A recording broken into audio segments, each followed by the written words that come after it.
Welcome, everyone, to Couch Potato Diary. Happy Tuesday. My name is Peter Klein. Thank you very much for tuning in today. We have a busy show for you. Hayley McGoldrick from Sportsnet.ca stops by to chat all about Caitlin Clark and what is going on in the WNBA right now. Then we have some CFL Power Rankings to get to, and of course, Game 2 of the Stanley Cup Final between the Edmonton Oilers and the Florida Panthers. It should be a very fun one. Thank you guys so much for tuning in today. Let's get to the conversation with Hayley McGoldrick.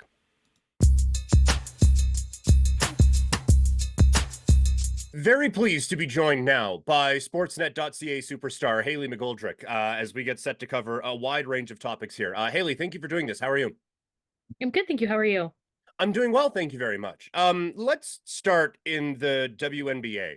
Caitlin Clark has been getting a bit of attention, I'm sure you have noticed. Her play has got a lot of coverage, and then the coverage of her play has gotten a lot of coverage, and that coverage has gotten coverage as well. It has been quite the I don't want to say circus because that I think puts maybe a bit more of a negative connotation on it than I want, but it's been quite the spectacle. Caitlin Clark in the WNBA so far. Let's start with how she is playing the sport of basketball. I think that there have been maybe a few nights that have been a bit more frustrating for her than she would have been used to, but that is the adjustment coming into the pros. What have you made of her transition here into the WNBA? I think the biggest thing is that people were expecting like 40-point games out of her, like from game one, and that's just not how it's going to happen. Like she's playing the best women's basketball players in the world. And she's been doing pretty decently as well. Of course, there's some games I know when she played the Liberty, they held her to 3 points. It wasn't a great game. But other than that, she's had some really good showings. But again, I think that the expectations are just so high for her because she was so good in college. But the transition from college to the pros is so different for any athlete, really. And I get that there are some anomalies and there are some players who are stellar from game one as soon as they step in the pros. But that's just not how it's going to happen. And of course, there's been some physicality as well. It's a physical league. You know, she's been getting tossed around a little bit. Some of them more flagrant than others, of course. But I think, yeah, I think expectations for her have just been so high. And also, she was the number one draft pick, which meant she was going to a team that didn't do very well. And the Fever have not been good in quite a few years. That's why they got Aaliyah Boston last year as well. So I think she's doing fine for herself. She's going to have off games. She's still adjusting, but I just think people expected so much out of her from day one. And so people are disappointed because she's not putting up 50 points the second she stepped on a WNBA court.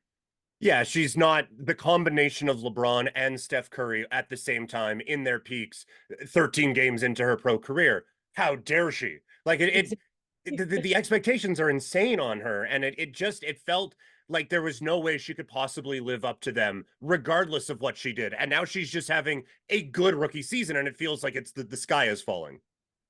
Yeah, exactly. Like she's doing fine. Like she's adjusting well. She's had some really good games. She's had some off games. You see players a decade into their career who do the exact same things. They'll drop 40 points one night and have a stinker the next night. Like it is what it is. That's being a professional athlete playing in the pros. You're not going to be perfect every single game.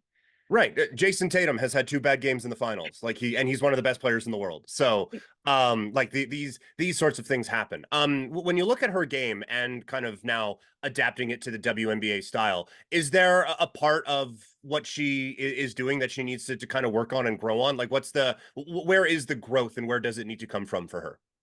I think the biggest thing for her is that, like, she has to adjust to the physicality. And again, like, there's been some instances where they've just been completely like flagrant fouls. That's not something you need to adjust to.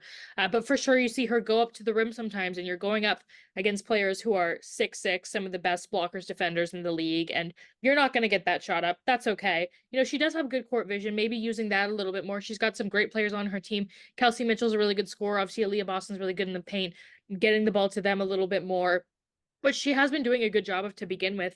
But I think it's just like an adjustment thing. Like you said, she hasn't even played 20 games in the WNBA yet. Like she's still growing. I'm sure she'll find her shot. She'll find her rhythm. She is playing some of the best defenders in the world. So you're not going to get the space you probably would in college. You're not going to be able to fake people out the way you would in college. But I think it's just a matter of time. Like there's nothing that looks super, super concerning to me, at least, about her game right now. It's just she's a rookie adjusting. Yeah. And the playmaking thing I think is interesting because not only are you playing against the best players you've ever played against, you're probably also playing with the best players you've ever played with. And so that can be a bit of a thing where you're used to like, all right, hop on, let's roll. I'm gonna get 40, we're gonna score 60, and we're gonna try to win this game. You have teammates that you can use now, maybe a little bit more than you could in the past, with all due respect to former Iowa teammates and whatnot. No, absolutely. I agree. And you look, you see some of her teammates, like Kate Martin is doing great on the Aces. They love her.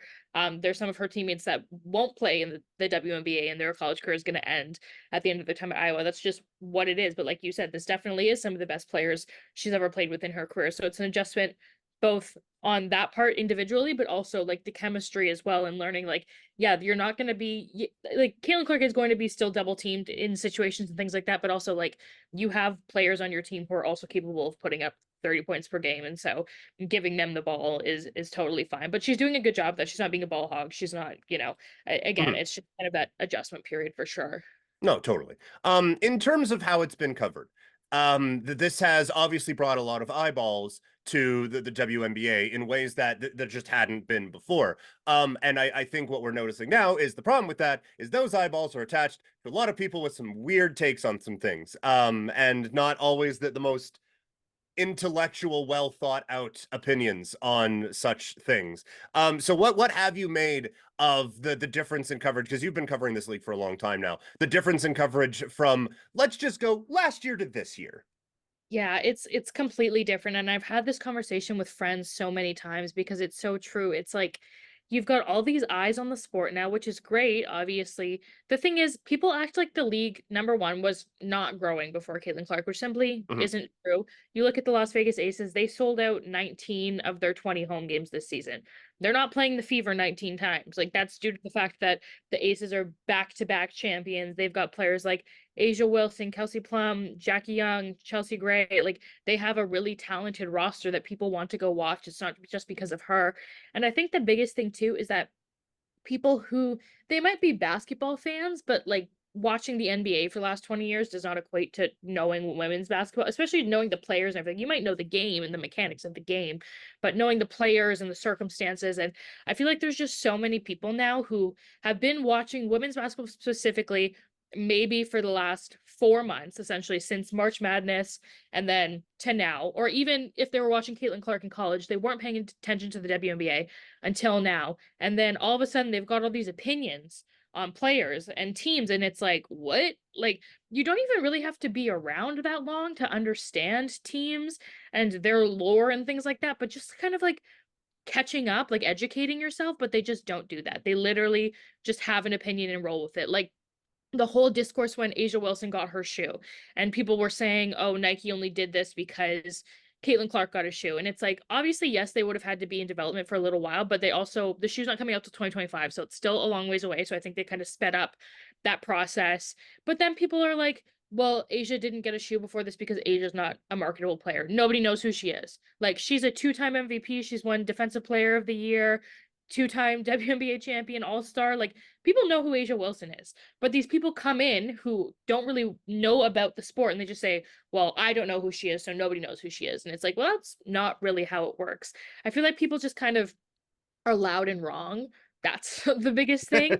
And also even I saw something last night about Sports Center posted about the Connecticut Sun and the Sun defeated the Fever and the post was about Dejanay Carrington like apparently mocking Caitlin Clark like for a foul or something like that. And it's just like the Sun, their streak was ended by the Liberty, but they were on an undefeated streak to start the season. They're a red hot team. The they look like they could be a title contender, and they've always been up there the past couple of seasons when Kurt Miller was on the team. They went to the WNBA semifinals 4 year seasons in a row. Like they're a really good team, but like that's the coverage you're getting instead. Like it's still kind of centered around Caitlin Clark, and it's like this has nothing to do with the actual game. And it's like I think Caitlin's probably tired of it too. Like no matter what she does, the discourse is surrounded around her, and she's like it gets old because it's like a the Fever are not a great team. They have a lot of great players. They're just still finding their footing. And again, you don't get the last two number one overall picks if you're a good team. So they just haven't really found their way. And the losses are being blamed on her and her play. And then even other teams aren't like, you play Caitlin Clark, then the discourse is all around her. It has nothing to do with your team. If you win, your players who stood out, it's just around her. So I think that's the biggest shift in coverage, is that it's just like, A, the poor girl's probably exhausted and tired of just like all the discourse being surrounded around her. But also, I just find so many people really don't know what they're talking about and don't care to educate themselves. That's the biggest thing. It's one thing to not know, but it's another thing to completely be like, and I don't care to know. Right, exactly. But you're going to hear very loudly what I think I know. And that's where a lot of the problems I think do kind of come from. And then the most recent one too is the excuse me, the Olympics, and her being left off the American Olympic team, and the how dare you, this is supposed to be growing the game and blah blah blah blah blah, blah. It's like I don't know who the Caitlin Clark of volleyball is, but there isn't these discussions around anything else, but it happens to be around this particular thing. And now look, like if we could find a way, like I don't know if she's vacationed in Vancouver at all, or if she walked through Scarborough Town Center once, and we can kind of like get some kind of like Canada tie into this, like we could give it a go. But I have found this whole thing where it's like, I don't think Stephen A. Smith, not to single one person, but he is the loudest. I don't think Stephen A. Smith has talked about the women's Olympic basketball team selections for zero point 0.1 seconds of his life before now. But now we are experts on how this team is selected. It's mind boggling to me. No, exactly. And if you look at the list, like the talent is crazy on that list. They've obviously Right. got veterans like Diana Taurasi, Brittany Griner, like those names, Asia Wilson again, Brianna Stewart, who is one of the most decorated basketball players, not even just in women's sports, in sports in general. Any trophy that you could win, Brianna Stewart has won it. You've got Sabrina Ionescu, you've got Jewel Lloyd, you've got Alyssa Thomas, you've got so many incredible players on this roster.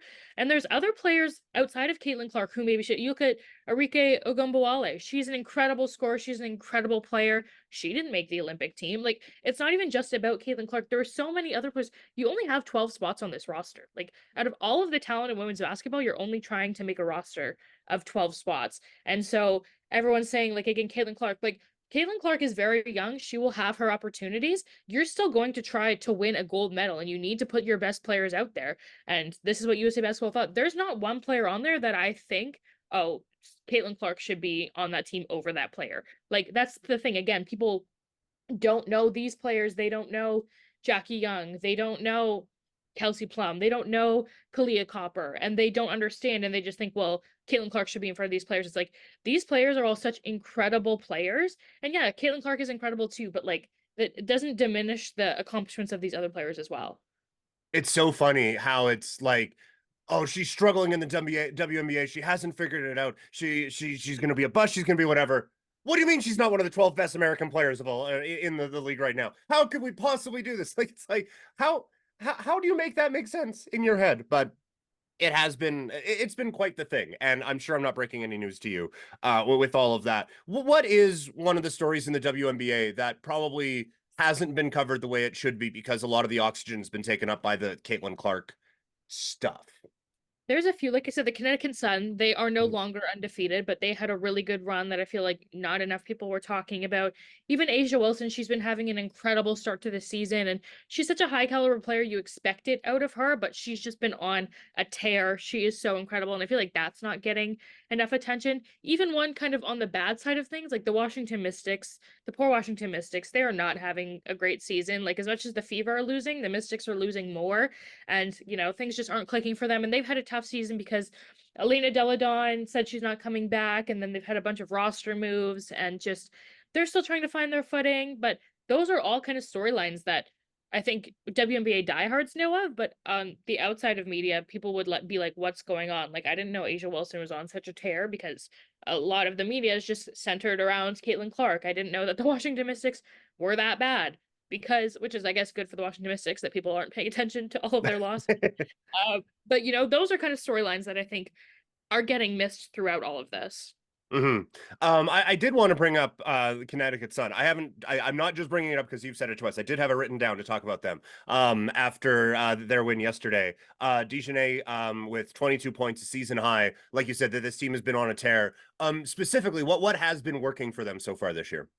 They just have so much talent, and the biggest thing I find with them is that they have a lot of talent that has been around for a while, not even just in the league, like on the team. Their chemistry is so strong because Dewana Bonner's been there for a few seasons. Brianna Jones been there for a few seasons. Alyssa Thomas has been there for a few seasons. Dejanay Carrington's been there for a few seasons now. Like their core is a lot of people who have been there for a while, because that's the biggest thing, especially this early in the season, is a lot of the time teams struggle with their chemistry. Like you look at the Washington Mystics, they have a lot of talent, but there's a lot of moving pieces on that team. They lost Natasha Cloud. She was really a leader on that team. Whereas the Sun just have so much talent. Like Alyssa Thomas is essentially like a triple double machine. She is so talented. Like she is a player. She's dealt with some injuries in her time, but she's phenomenal. I think the Sun maybe could have gone a little bit farther in some certain seasons if she wasn't injured. Dewana Bonner is incredible. Brianna Jones won Most Improved Player a few seasons ago.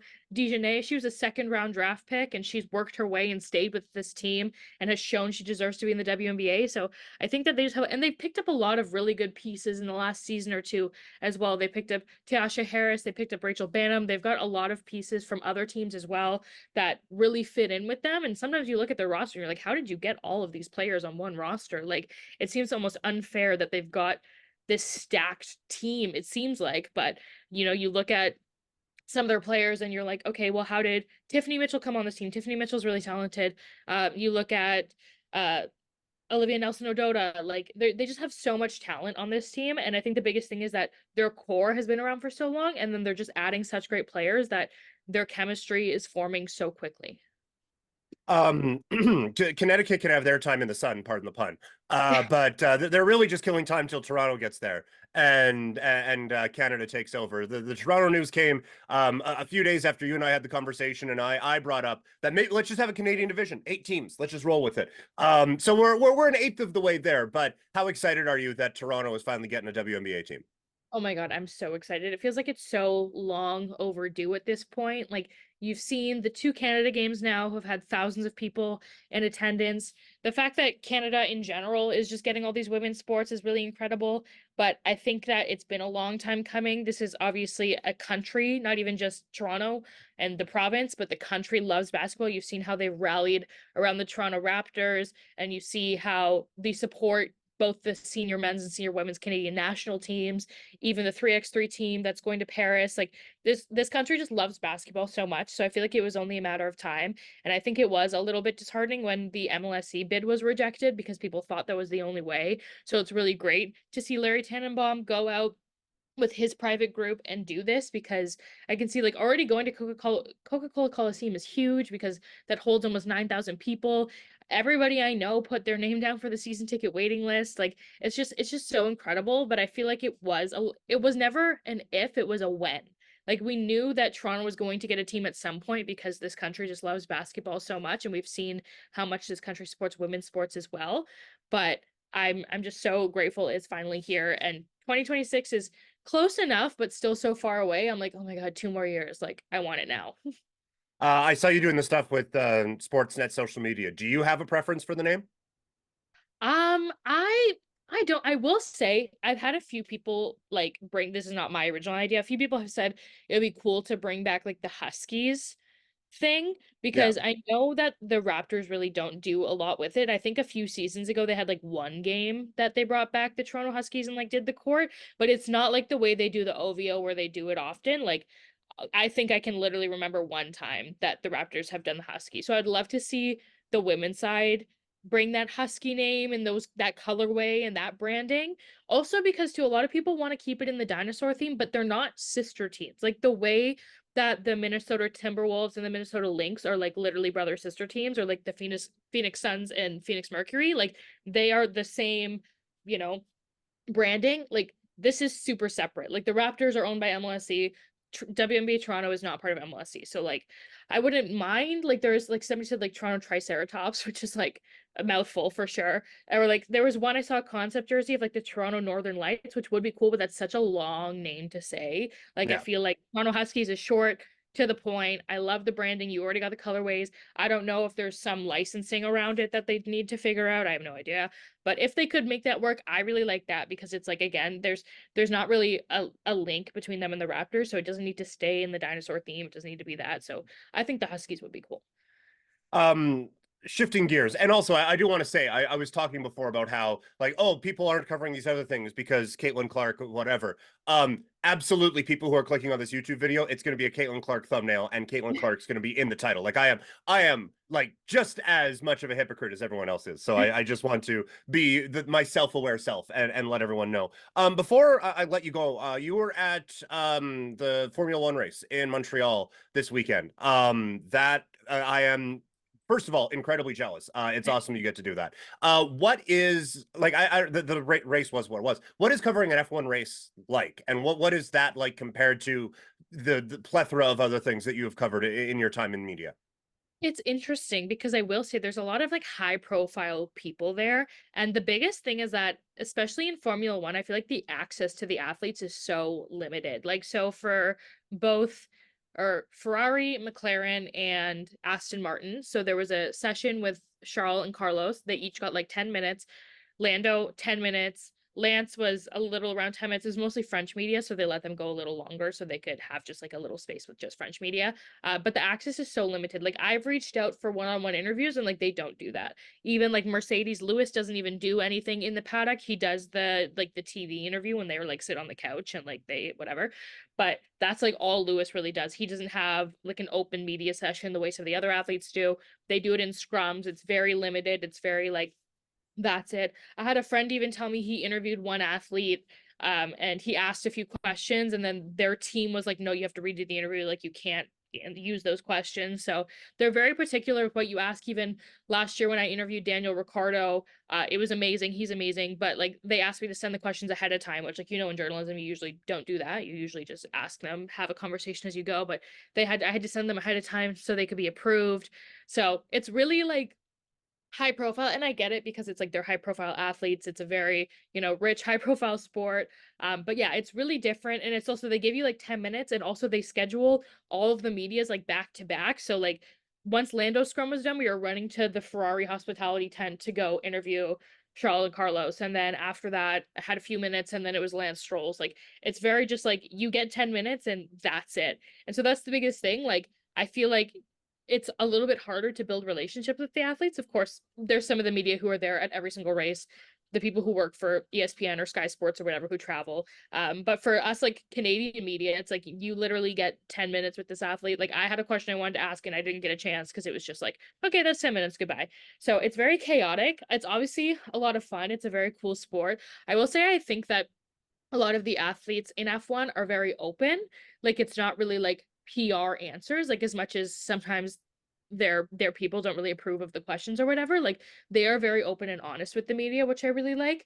Like, a lot of them were being asked about the changes that are coming in 2026, and some of them had, some good things to say, some of them had some bad things to say. Even with Carlos Sainz, obviously he doesn't have a seat at Ferrari next year, so where is he signing? And he said himself, oh, I've seen rumors of myself from Mercedes, like, I don't know what that's about. Like, and he could be bluffing, of course, but they say these kinds of things. They're very open and honest with the media. And so it's a lot of fun, but it's very high intensity. And it's also just like the access to the athletes is so hard to get. So you really got to make the most of it, because it's not like other sports you can have a 20-minute conversation. It's like a sit down, chill talk. You're literally like, you have 10 minutes and there's also 30 other people here, so you better make the most of it. Yeah, I've always kind of got the sense, just looking from the outside looking in, that it was like you're going to get what you get, and you're going to be damn grateful for the opportunity. Like they just they know how popular they are. But it's nice that the drivers kind of don't fall into that. Like thinking of how much Verstappen was ripping the Vegas race last year before he won. And just like, could you imagine Connor McDavid going into Florida like, oh yeah, this was bullshit, the entire thing, just awful. Like I can't imagine any of that would happen. And so it's nice that they're a bit more open about things than maybe the company that employs them is. No, absolutely. They're very good about it. They're very open and honest. It's not like PR answers. They're very good about it. It's just like they will give you their open and honest answers, but you've got the shortest window ever to try and get them out of it. Hayley, this was awesome. Thank you so much for doing this today. What do you have coming up, and where can people find your work? I have, well, the Olympics is probably the biggest thing. I've got some Copa America stuff coming up as well. Obviously, WNBA coverage will continue. So that's all coming up. You can find me, my X Twitter is at Goldie on Sports, and you can find most of my writing at sportsnet.ca. Awesome. This was so much fun, Hayley. Thank you so much. Thank you for having me.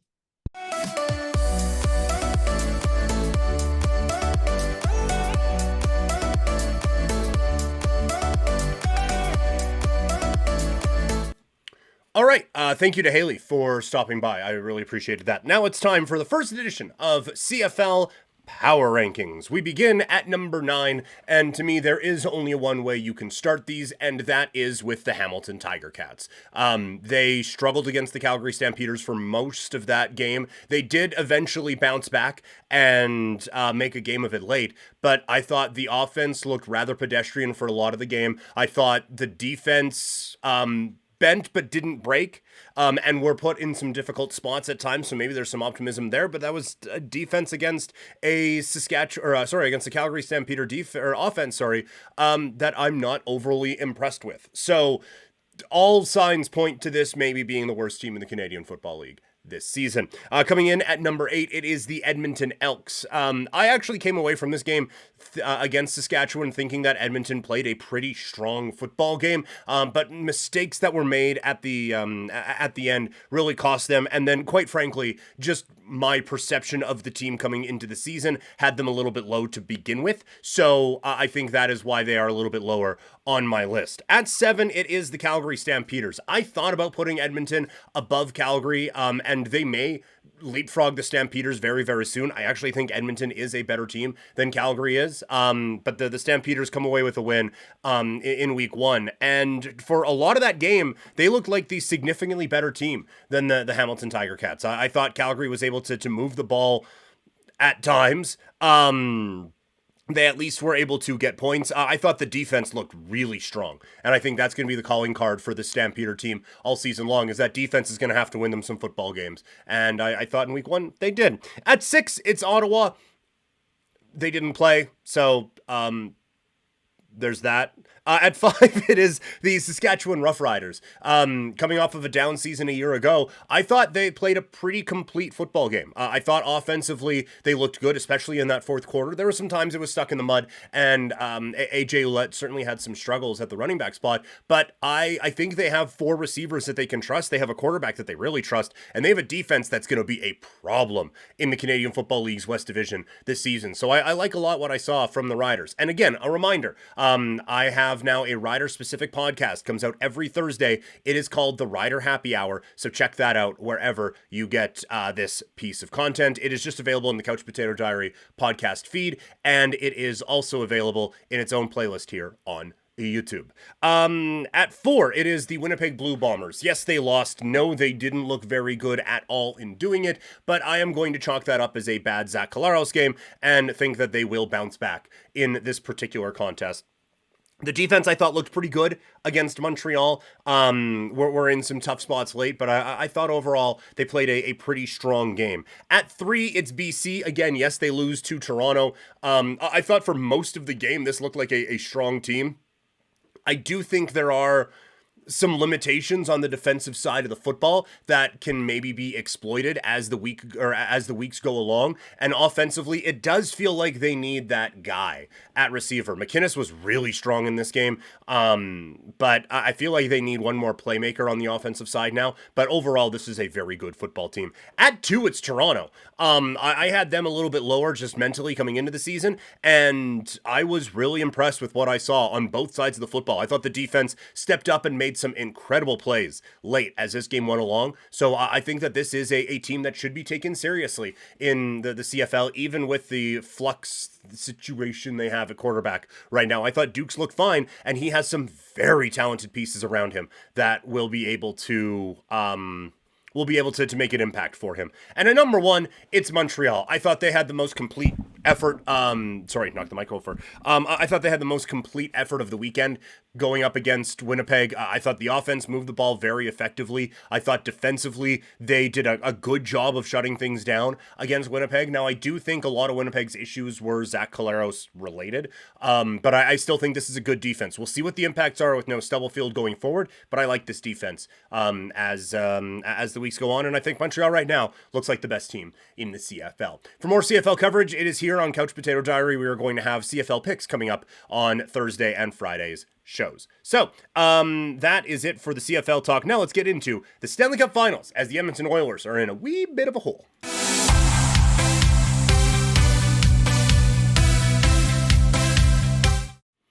So, the Edmonton Oilers are in a bit of a pickle as they fall in Game 2 of the Stanley Cup Final, and quite frankly, they were not good enough. They were, I think, pretty soundly outplayed by the Florida Panthers in Game 2 of this Stanley Cup Final. McDavid, I thought, was excellent. Hyman, I thought, was noticeable.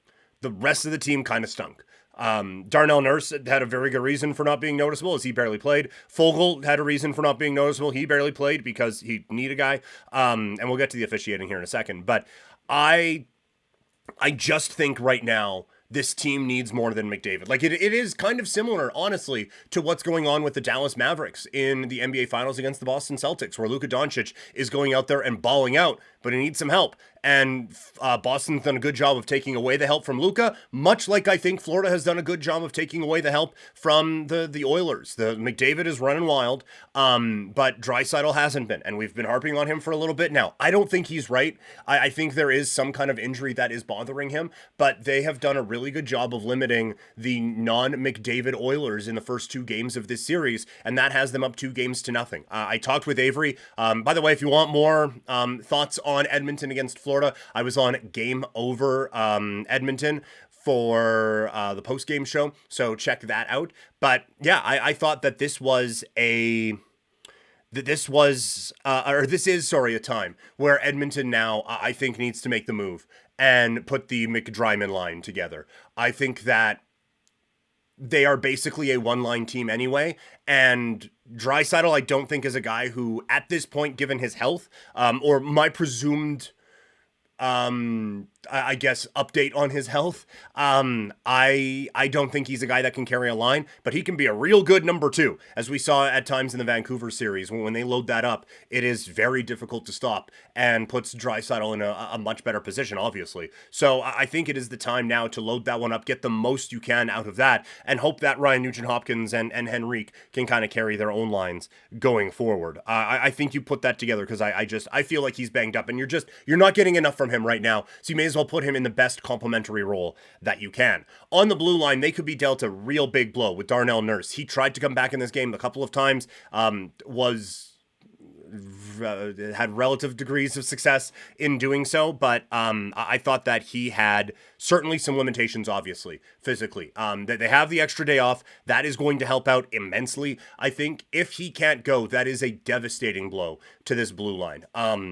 I think it would be worse, obviously, if it was Bouchard or Ekholm right now. But for all the flack that Nurse has taken throughout the Stanley Cup playoffs, he is one of the better defenders on this team. And when he is right, he is really, really strong. He has been, I think, saddled with an anchor for most of this postseason, and that has done him an incredible disservice. He's not a $9 million player. He just simply isn't. But he isn't the bad defenseman that a lot of people are making him out to be. And if you lose that from the lineup, you basically have 2 defensemen you trust. And going up against a deep team like the Florida Panthers is a problem. And it probably means more Cody Ceci than you would be comfortable with, even if you hadn't just healthy scratched him. It would be a big concern. Another concern on that blue line, Bouchard had a tough game. Overall, he played okay, but he got beat on 2 goals. And when you've only scored 1, that becomes a problem. It was just a flat giveaway to Rodriguez, who snipes it home to give the Florida Panthers the lead. And then he gets beat along the wall that ends up leading to the power play goal that the Panthers scored to finally break through. And he, overall, I think he had an okay game, but he just got beat in the biggest moments, and his offense wasn't able to make up for it. None of the Oilers' offense has been able to make up for it. They haven't scored 5-on-5 this series. The only goal that Ekholm is able to get in there is on a 4-on-4 rush that he kind of surprises Bobrovsky and snaps one home. So the Edmonton Oilers are in a real jam right now, and they need all the help that they can get. They are getting help from their goalie. I thought Skinner was really good in this game. I thought that he was hung out to dry on the 2 goals on 2 of the late goals that went in on him. But overall, I think that he had a very, very strong outing here for the Edmonton Oilers. On the Panthers side, I thought they played an excellent game. Aaron Ekblad, that might have been the best game of his career. His use of the stick, his reading of the defensive zone, and his ability to make plays was at an all-time high. That looked like a number one defenseman and a number one overall pick. That was just an exquisite hockey game that he played. And he and Forsling are such a good team with Forsling's skating ability, Ekblad's awareness, and just all around talent from both those guys. They did a hell of a job on Monday night in limiting the Edmonton Oilers, and specifically on the Oilers power play. I thought they did a great job with that. On the side of the offense, everyone was clicking. Like, Bennett was really dangerous in this game. And I just, a quick aside, obviously you see the Oilers jersey behind me. I have a Blue Jays hat and a Raptor picture in the background, but based in Calgary, I talked about Sam Bennett his entire career in Calgary. His draft in 2014 was the first time that I was really going with Sportsnet 960 out here and was able to get on air a little bit. And he came in, and this is, to be fair, this is the Sam Bennett that everyone thought they were getting. Like, oh yeah, he's Doug Gilmour, basically. Which, when you say that in Calgary, he wasn't this in Calgary. He spent 0 seconds like this in Calgary. And it wasn't like, oh, well, they didn't give him opportunities. They gave him so many opportunities. Anytime he moved up, he broke through that ceiling of getting to the second or first line, he was dog shit. He was taking bad penalties. He was not contributing to plays. He was turning the puck over. He was a bad hockey player. So this guy, like, there was playoff Sam Bennett absolutely existed. This guy was not here for 82 consecutive games. He would show up every now and then. This guy did not pop up like that in Calgary. And so how could the Flames give him up? Because he sucked when he played here. And now you can certainly discredit some of the developmental things or whatever it was that they were not able to unlock this version of Sam Bennett. That criticize away. But that cat never showed up on this team. So I feel like some of the criticism on how could you possibly trade him is a little bit overdone right now. But he's been excellent. The diatribe aside, he's been phenomenal in this series, and Matthew Tkachuk has been really good as well. Barkov will see his availability. It sounds like it's leaning toward he'll be in for Thursday, but he gets popped in the mouth, and so that's a problem. So we will see what ends up coming from him. But overall, like, offensively, they were dynamite. The whole team, like, this was a really good game. Bobrovsky, again, was exceptional, although he was not tested a whole lot. The other part of this, the officiating. This was not a well-officiated hockey game. And, like, I don't have a major problem, pardon the pun, with Fogle getting the 5 in a game on the knee-on-knee. You can squint and see that could have been... I don't know, like, I don't think he went in there going, oh man, I really hate this guy's ACL. I'm going to try to take it out. But he didn't get out of the way in a way that you would think that he could have in that particular situation. So if you want to give him 5 in a game, fine. But then Bennett has to get a longer look than, yeah, that's probably 2. And then, again, to counter that, on the Edmonton side, that Draisaitl needs to get a look for coming in and throwing like a David Loiseau elbow at Sasha Barkov. Like, 2 of you got that reference. But this was a poorly officiated game. If it was a game management type of a thing, they lost complete control of it. If they were just trying to be fair and just call all the penalties, they lost control of it. They did a piss poor job of officiating. Now, I said this on Game Over last night. I'm going to say it again. That is not the reason why the Edmonton Oilers lost this game. The Edmonton Oilers lost this game because they were the second best team on the ice. Not because the officiating crew was the third best team on the ice. That this was a poorly officiated game, but that did not cost the Edmonton Oilers in this particular game. But that absolutely has to get better moving forward. I think that we need, on the clearing the puck out of the zone thing, I think that the control center needs to be able to call that. We don't need a 10-minute video review. Lord knows we don't need more reviews in this sport. But just like hey, the officials are kind of talking, well, maybe that was, maybe that wasn't. Just like it's one video that you can see. And if they can't tell in the time that it takes for you to get everyone ready to drop the puck, then it's inconclusive and we just move on with our lives. But they missed that one there as well. But no, this was a horrendously officiated hockey game, and I think it really took away from what we saw in this game. And lastly, Charles Barkley is awesome. That's all I have to say about that. The whole interview was just chef's kiss, amazing, and we need more sports personalities like that. And any talk that inside the NBA and all those guys are going away, I think is over exaggerated. Maybe the show itself is going away, but the Charles Barkley is going to end up on a broadcast somewhere. Amazon or NBC or ESPN are going to throw so much money at him. Same with Shaq, and I think same with Kenny as well. All those guys are going to have jobs. It's just a matter of where, I think, and what does it all look like, and who. The real concern is who gives them the freedom to be what Chuck was on Monday night out there in Florida. All right, that's going to do it for the show. Thank you guys so much for tuning in today. We still have a lot to get to as the week goes on. Like I said, Rider Happy Hour on Thursday. Cal and Autocast will be coming out at some point. Things have just kind of gotten a little crazy around here. I know I say that all the time, but I will be getting Cal and Autocast this week. I also want to recap Monday Night Raw, getting ready for Clash of the Castles. So still a lot to get to. There isn't going to be an official Couch Potato Diary podcast tomorrow, but we'll get back at it Thursday and Friday. Thank you guys so much for tuning in. Follow me on social media. I am at Primetime Klein. Thank you to Hayley McGoldrick, and thank you to you. Have a good day, everybody. I'm out.